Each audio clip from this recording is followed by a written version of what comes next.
Your body is broken. On purpose, maybe. Stay with that for 1 second, because something about you does not belong here. Not metaphorically, physically. And once you see the pattern, you cannot unsee it. Start with your spine. Right now, almost 1 billion people on Earth are dealing with back pain. Not occasionally, chronically. And here's the part nobody tells you. Your spine was never built to stand up. It was built for 4 legs. Every other large animal on this planet carries its weight horizontally. Like a bridge, stable, balanced, built for exactly the load it holds. Yours is stacked straight up, vertebra on vertebra, like a tower of blocks with no business standing that tall. One wrong twist, and your whole structure fights back. No predator on the savannah would have selected for that. So why do you have it? Now here's where it gets stranger. Sit a chimpanzee in the sun for an hour. Nothing happens. Do the same to yourself and your skin starts to break down at the cellular level. You burn, you blister. Too much, too often, and it turns into cancer. You are, by primate standards, allergic to your own star. Think about that. The thing that lights your entire planet. The reason anything down here is alive at all, and your body treats it like an enemy. That alone should bother you. But it gets worse. Childbirth. For almost every species on Earth, birth takes minutes. It's quick, often solitary, rarely dangerous. For humans, it can take hours, sometimes days. And for most of history, it was one of the leading causes of death for women on this planet. Why? Because your skull is enormous compared to your pelvis. Anthropologists actually have a name for this. They call it the obstetric dilemma. A brain too big, a passage too small. A mismatch evolution never cleanly solved. It's almost like the upgrade came faster than the body could adjust. And speaking of that brain, right now, the organ inside your skull is burning through 20% of your body's total energy. 20%, from something that makes up only 2% of your mass. No other species spends energy like that. Not close, and it's not just fuel hungry, it's overqualified. A gazelle doesn't need calculus to outrun a lion. Early humans didn't need philosophy to find food and survive winter. So why do you have a brain capable of asking what happens after you die? Whether the universe had a beginning? Why anything exists at all? These are not survival questions. These are something else. Some researchers have quietly floated an uncomfortable idea. That human evolution moved unusually fast, faster than it should have if natural selection alone was driving it. Almost like something accelerated us. That theory is controversial. Most scientists reject it. But here's the question that lingers even if you reject it too. Why does your spine fight gravity? Why does your skin fight the sun? Why does birth nearly kill you? And why does your mind ask questions no environment ever required?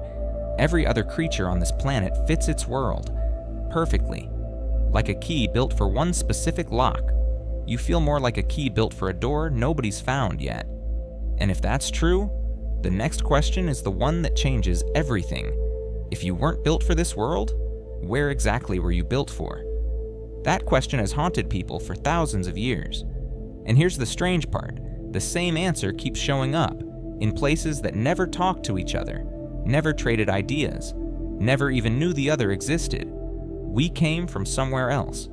Ancient Sumerian texts talk about beings called the Anunnaki, said to come down from the sky, said to shape early humans with their own hands. Egyptian mythology says almost the same thing. Gods arriving from above, leaving the same way they came.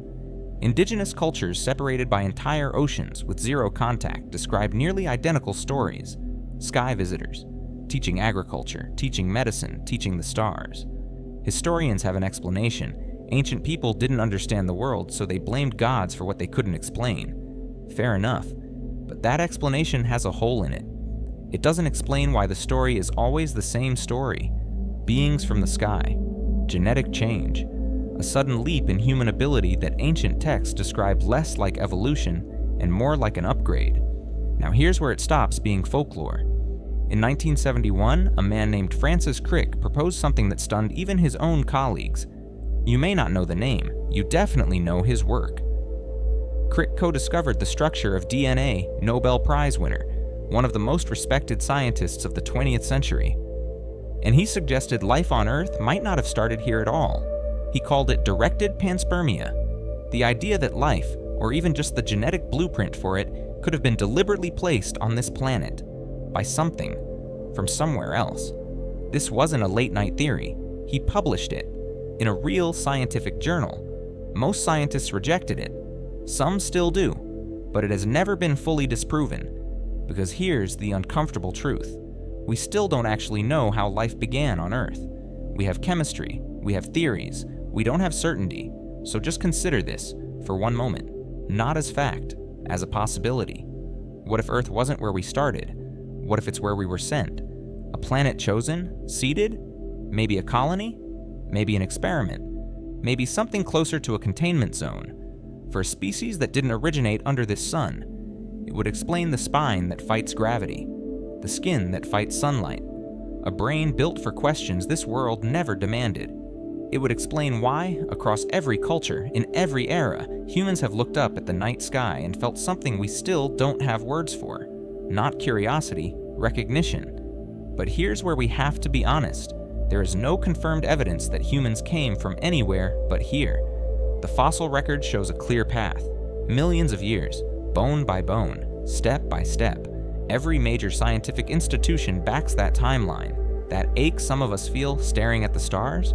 It might just be a brain advanced enough to imagine things that aren't true. That too is a kind of answer, just not the one that points to the sky. So which is it?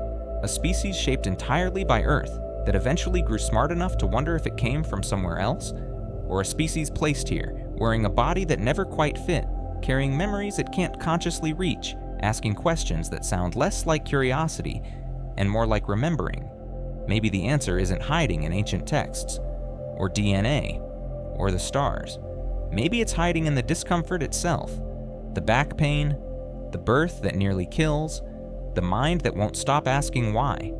If you were built for this world, why does some part of you keep looking for the exit? What if we are aliens?